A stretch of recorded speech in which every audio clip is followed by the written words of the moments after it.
This starts with a simple coconut, but ends with an ancient wine that kings used to drink when nothing else was available.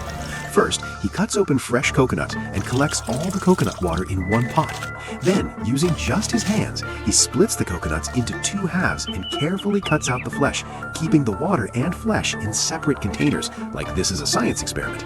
But instead of eating it, he mixes the coconut water and flesh together and immediately turns it into something that needs months of patience. Here's how a coconut slowly turns into an ancient wine. First, he crushes dried yeast balls into a fine powder and adds it to the coconut mixture, mixing it aggressively until everything is fully combined. This officially starts fermentation. The pot is sealed tightly using a muslin cloth and thin rope.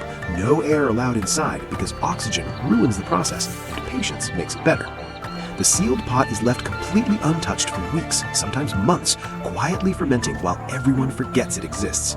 When it's finally opened again, the smell hits first, strong, pungent, and surprisingly refreshing, basically announcing that it's ready. Now comes the serious part. He prepares for distillation by setting up a large pot and gathering rosemary, cherry wood, apple wood, and scented flowers, not just for heat, but to infuse a rich aroma into the wine. The fermented coconut liquid is poured into the pot, covered with a bamboo net and cloth, while the wood chips and flowers are arranged around it to let the fragrance slowly seep in.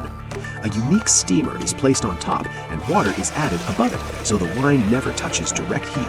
Instead, steam gently heats it from above, which is the key to this ancient method. Dried hay is lit underneath, excess smoke escapes through a chimney, and the entire setup is left running for hours, sometimes overnight, because rushing ruins everything. And after all that waiting, precision, and ancient patience, the coconut wine finally begins dripping, drop by drop, the same way Qing dynasty rulers enjoyed it when foreign wine wasn't available, which honestly makes you realize this whole process is way too complicated for